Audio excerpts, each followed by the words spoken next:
दोस्तों, जब आम जनता सड़क पे उतर आए तो वो राजनीति नहीं होती है, वो अत्याचार का विरोध होता है। और ये इस बात का प्रमाण होता है कि अब देश में अत्याचार हो रहा है। किसानों का होना सड़कों पे, और वो भी 100 दिन से ऊपर, और 200 लोगों के मरने के बावजूद, तो समझ लिए इस अत्याचार की अति हो चुकी है और लोग ये बात अच्छे से समझ गए हैं। तो यहाँ कोई राजनीति नहीं है, यहाँ सिर्फ अपनी जिंदगी, अपना जो संपत्ति है उसको बचाने की बात है, उसकी जो रोजी बचाने की बात है। खेत और फसल, ये तो किसान का रोजी रोटी है ना, उसके बिना तो वो जिंदा ही नहीं रह सकता, और न ये देश जिंदा रह सकता है। अब जो देश को बेचने की प्रक्रिया और खुला षड्यंत्र जो सामने नजर आता है, वो नजर कैसे आता है साहब कि जमाखोरी की परमिशन सरकारी दे दी गई कि कितना भी सामान जमाखोरी कर सकते हो। रेलवे दे दिया कि उसको ले जाके आप बेच सकते हो। पोर्ट दे दिए कि सामान उठा के कहीं बाहर भेज सकते हो। यानी देश का सामान कहीं भी आप बाहर भेज सकते हो। देश भूखा रह जाए, आपको प्रॉफिट मिले तो आप दुनिया में कहीं भी सामान भेज सकते हो। तो ये सब जो, और अभी जो सबसे खतरनाक जो मुझे लगता है, देखिए, काम किसको, आप कोई भी लोग जो बिजनेस के लोग हैं, आप टेंडर भरते होंगे या जो आप जॉब में जाते हो, तो लोग क्या, एक्सपीरियंस क्या है आपको, एक कोई जॉब, आप क्लर्क का भी जॉब करते हो तो लोग पूछते हैं ना एक्सपीरियंस कितना है। इसी तरह जब टेंडर भरे जाते हैं तो टेंडर में भी, सारे टेंडर में लिखा रहता है कि साहब आपको इस काम करने का इतना एक्सपीरियंस होना चाहिए तभी हम टेंडर देंगे। अब अंबानी को हवाई जहाज बनाने का तो, वो भी इतने सोफिस्टिकेटेड राफेल बनाने का तो कोई ठेका का एक्सपीरियंस है ही नहीं, लेकिन उनको दिया गया। अडानी को पनडुब्बी बनाने का, वो जो खिलौने वाली पनडुब्बी है उसको तो वो भी बनाने का, जो मिलता है ना पनडुब्बी पानी में चलती है, वो भी बनाने का उसके पास एक्सपीरियंस नहीं है, लेकिन उसको भी ठेका दे दिया गया। तो मैं क्या समझूं, मैं ये समझ रहा हूं कि कॉन्फिडेंशियल इंफॉर्मेशन टेक्नोलॉजी जो है, और वो टेक्नोलॉजी जो आर्मी की है, वो प्राइवेट को हैंड ओवर की जा रही है। आप समझ रहे हो, ये बहुत खतरनाक साजिश है। मैं इसे साजिश को बहुत खतरनाक मानता हूं, क्योंकि मेरे पास, मैंने परमिशन दे दी कि देश का सारा अनाज अपने गोदामों में जमा कर लो, देश को भूखा छोड़ दो, सारा अपने में जमा करो। ट्रेन दे दिया कि ट्रेन से लाद के गुजरात में पहुंचा दो। उसके बाद वो दे दिया, उसका नाम क्या है, पोर्ट दे दिया कि पोर्ट से सारा जहाज़ों में भर के सामान बाहर लेके चले जाओ। उसके बाद एयरपोर्ट दे दिए कि जहाज़ों में अपना सामान, अपने फैमिली को बैठा के जब चाहो सुरक्षित यहाँ से निकल जाओ। और चूंकि मैं नया देश बनाने जा रहा हूँ, हो सकता है मेरे दिमाग में हो, तो मेरे पास वो टेक्नोलॉजी भी होनी चाहिए कि मैं अपने लड़ाकू जहाज, पनडुब्बियाँ बना सकूँ, ताकि अपने जो नया देश बनाने जा रहा हूँ उसको सुरक्षित कर सकूँ। तो उसके लिए टेक्नोलॉजी कहाँ से आए, तो मैंने ठेका दे दिया, तो धीरे धीरे आपके पास कैसे भी टेक्नोलॉजी आ जाएगी। इस देश को पूरी तरीके से बर्बाद करने का ठेका लिया गया है। आपकी आंखों में धूल झोंकी गई। आप जहर खुरानी का नाम समझते हो ना, आप पेपर में पढ़ते हो जहर खुरानी क्या होता है, आपके बगल में कोई एक आदमी आके बैठता है, वो आपका दोस्त बनता है कि मैं आपका बहुत अच्छा दोस्त हूँ, और वो ट्रेन में आपसे बात करने लगता है, और ट्रेन में बात करते करते कहता है, लो भाई हम भी खाने बैठे, तुम भी खा लो। तो आप 2 घंटे से बात कर रहे हो उससे, दोस्ती हो गई, और देखा कि वो भी, उसने भी 2 रोटी खाई थी, वो 2 रोटी आपको भी खाने को दे देता है। लेकिन वो जो खुद 2 रोटी खाता है वो प्योर होती है, और आपको जो 2 रोटी देता है वो जहर भरी होती है। तो आप क्या होते हो, बेहोश हो जाते हो, और बेहोश हो जाता हो तो वो आपको सामान लूट के चला जाता है। तो कुछ लोग आपके पास आए, उन्होंने बोला मैं हिंदू हूँ, मैं तुम्हारा बहुत बड़ा दोस्त हूँ, मैं जय श्री राम वाला हूँ। उसने तुम्हें जहर खुरानी से तुम्हें बेहोश कर दिया धर्म के प्रपंच में, कि मुसलमान ऐसे हैं, पाकिस्तान ऐसा है, तुम्हारा हिंदू धर्म खतरे में है, फलाना धमाका करके उन्होंने तुम्हें बेवकूफ़ बना के वो जहर, वो बेहोशी का इंजेक्शन तुम्हारे लगा दिया, और तुमने वो खा लिया, और अब तुम हो गए बेहोश।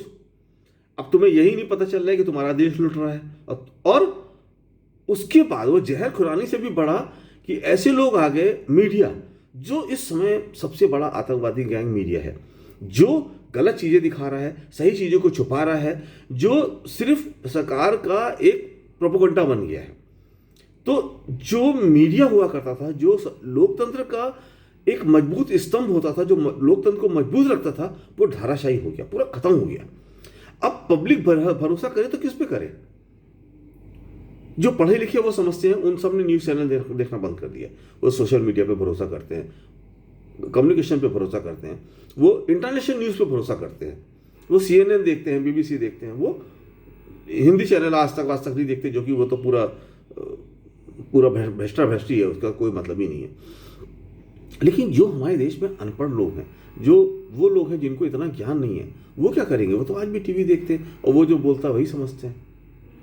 और उससे बड़ी संख्या उन लोगों की है जो बेहोशी की दवा पी के उनको मजा आता है। आज भी ऐसे लोग हैं जो हिंदू के नाम पे कुछ भी करने को तैयार हैं। उनको कितने भी बड़े डकैत को, कितने भी बड़े बदमाश को उनको बैठा दो कि वो सिर्फ इतना कह दे कि मैं मुसलमानों का दुश्मन हूं। अरे साहब, शर्म करो। 700 साल तक उन्होंने आपको सुरक्षित रखा। वो चाहते तो हिंदू कौम की नामो निशान मिट चुका होता।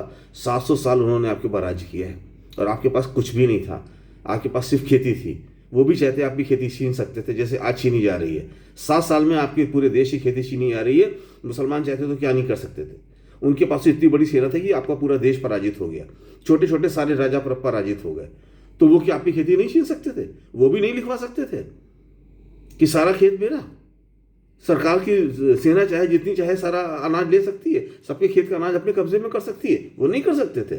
कर सकते थे। लेकिन उनके भी कहीं ना कहीं अंदर जो है वो दिल था ना, जो जमीर था, वो जिंदा था।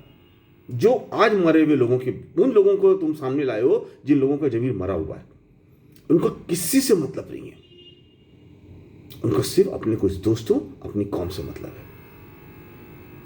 हम 5 करोड़ लोग, 6 करोड़ लोग या 5 लाख 6 लाख लोगों का गठबंधन खुश रहे, 135 करोड़ लोग मरे तो मरने दो, मुझसे कोई मतलब नहीं पड़ता। और अगर वो ऐसा सोच सकते हैं तो तुम क्यों नहीं ऐसा सोच सकते कि तुमको तो मैं लात मार के भगाऊंगा? तुम देश के नहीं तो देश तुम्हारा नहीं। तुम देश से हो, देश तुमसे नहीं है। ये बात तुम्हें समझानी पड़ेगी लोगों को, जो आज तुम्हारी रोजी रोटी पे, जो तुम्हारे बच्चों के भविष्य पे, जो तुम्हारे परिवार पे, जो तुम्हारी जिंदगी पे जिन्होंने हमला किया है, वो तुम्हें सोचना पड़ेगा। और इतने कायर बन के रहोगे तो तुम्हारी कौम और तुम्हारा परिवार खत्म हो जाओगा। दर दर की भीख मांगोगे। आज जो तुम 70 का पेट्रोल खरीदते थे, आज 100 का खरीद रहे हो। 30 रुपये तुम्हारी जेब से तो जा रहा है। तुमने अपने परिवार में कहीं कटौती की? 100 रुपये का तेल 200 रुपये में खरीद रहे हो। 100 रुपये कहीं तो परिवार में कटौती कर रहे होगे। जो बचा रहे होगे वो निकल जाएगा। हो सकता है घी खा रहे हो तो बोलो चलो घी नहीं खाएंगे। तो जा तो तुम्हारा ही है, तुम्हारा ही खून निकाल के वो दूसरा आदमी पी रहा है। राजा वो होता है, और ये तो लोकतंत्र है। लोकतंत्र में पार्टी वो होती है जो अपने देश के लिए काम करती है, अपने दोस्तों के लिए नहीं, अपने देश के लिए काम करती है। उसके दिल में दर्द होता है अपने गरीबों के लिए, उसके दिल में दर्द होता है अपने देश के युवाओं के लिए। आज के मंत्री क्या कह रहे हैं? क्यों बच्चों को पैदा कर रहे हो? मैंने जॉब लेने का ठिकाने रखा है। अबे तो तुमको किसने पार्टी बना के राज करने के लिए बोला है? मैंने तुम्हें बोला था आके राजी करो। तुमने आके बोला था कि मैं आऊंगा और मैं ऐसा करूंगा, इसलिए मैंने तुम्हें सत्ता दी है।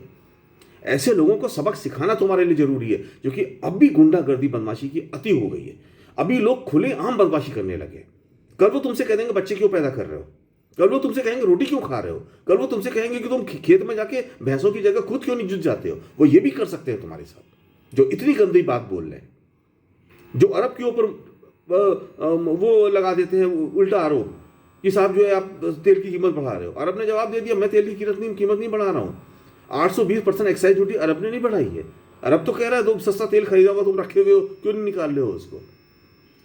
और वो तेल भी क्या पता, बड़े बड़े जहाज के जो टैंकर है उसको भर के वो भी आपके साथ निकल जाए, वो भी तेल यहां से जाने वाला है। ONGC BPCL क्यों परचेज की जा रही है? क्योंकि तेल का सारा भंडार उनके हाथ में आ जाएगा और फिर वो तेल का भंडार भी लेके गायब कर देंगे। समझो, ये छोटा मोटा गेम नहीं है, बहुत बड़ा देश को खत्म करने का षड्यंत्र है, समझ लो। Thank you.